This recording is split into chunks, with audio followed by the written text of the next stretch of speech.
For this video and this PowerPoint is geometric sequences. These are sequences where the ratio of successive terms of a sequence is always the same number. This number is called the common ratio. Notice in this sequence that if we find the ratio of any term to the term before it, in other words divide them, we always get 2. In other words, r equals 2 divided by 1 equals 4 divided by 2 equals 8 divided by 4 equals 16 divided by 8. So if we take each term and divide it by the term before, we always end up with r equals 2. To get to the next term in the sequence, we would multiply by 2. So a recursive formula for this sequence is a sub 1 equals 1. We start with our starting term. And, oops, I went a little ahead of myself. A sub n equals 2 times a sub n minus 1. We're multiplying by 2 each time to get the previous term. A sub n minus 1 is multiplied by 2 to get to the next term. Now let's look at an explicit rule for the same sequence. To find the explicit rule, we look at the pattern of repeated multiplication. So very similarly to what we did for the arithmetic sequence, we see a sub 1 is 3, a sub 2 is 6, which is 3 times 2, a sub 3 is 12, which is 3 times 2 times 2, a sub 4 is 24, which is 3 times 2 times 2 times 2. Notice that the number of times you multiply by r is 1 less than the term number. So for example, in the fourth term, we multiplied the starting term 3 by 2 3 times. Ooh, isn't that cool what I just did? Repeated multiplication can be shown using exponents. Okay, so for example, 3 times 2 times 2 times 2 has been rewritten as 3 times 2 to the third.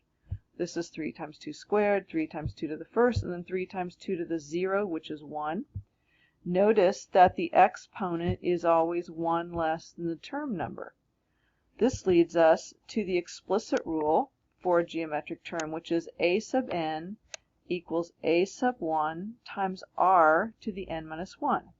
So first term, so there's my first term in the sequence, 3, times r is 2, and then this is the n minus 1. For this particular sequence, this formula is specifically a sub n equals 3 times 2 to the n minus 1. Use the rule to find the fifth term. We would say a sub 5 is 3 times 2 to the 5 minus 1, which is 3 times 2 times 2 times 2 times 2, 3 times 2 to the fourth, which is 48.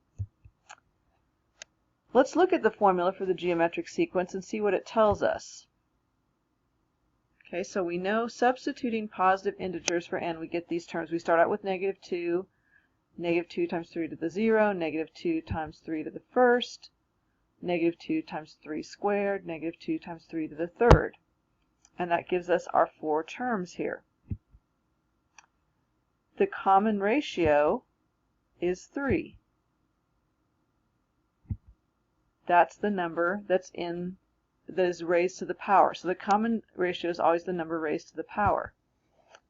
The coefficient tells us the first term in the sequence because when n is 1, a sub n is equal to negative 2 to the negative 2 times 3 to the 1 minus 1, as we saw down here, which is negative 2 times 3 to the 0.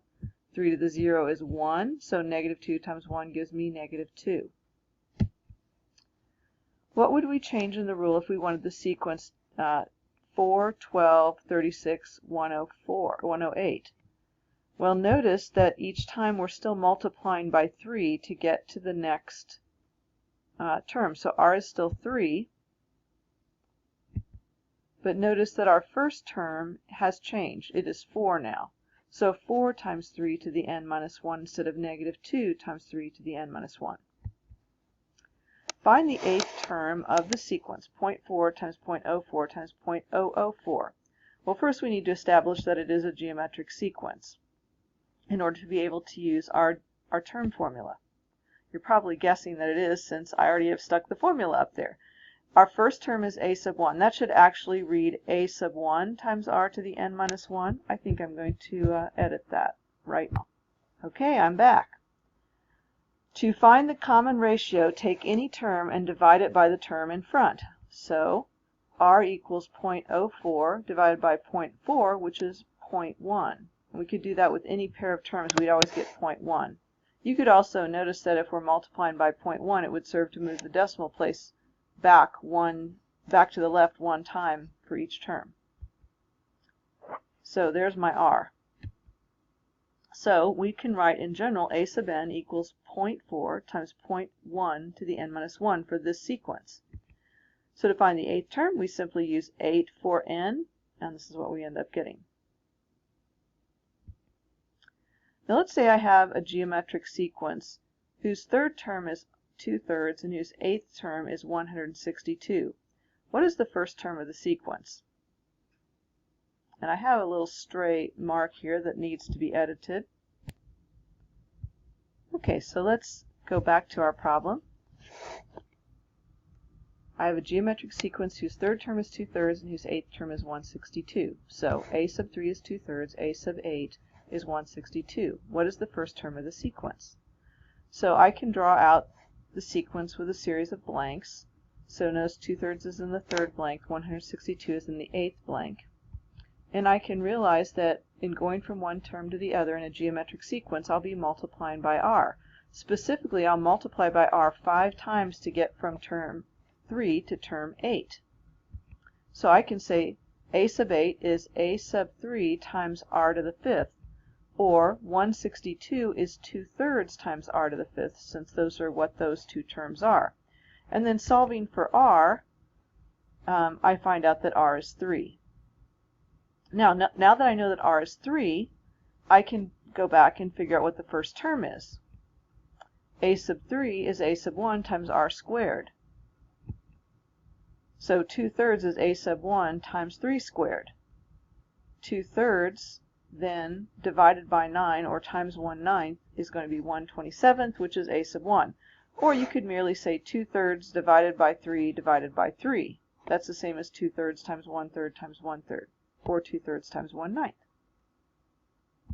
That is the end of the basics on geometric sequences.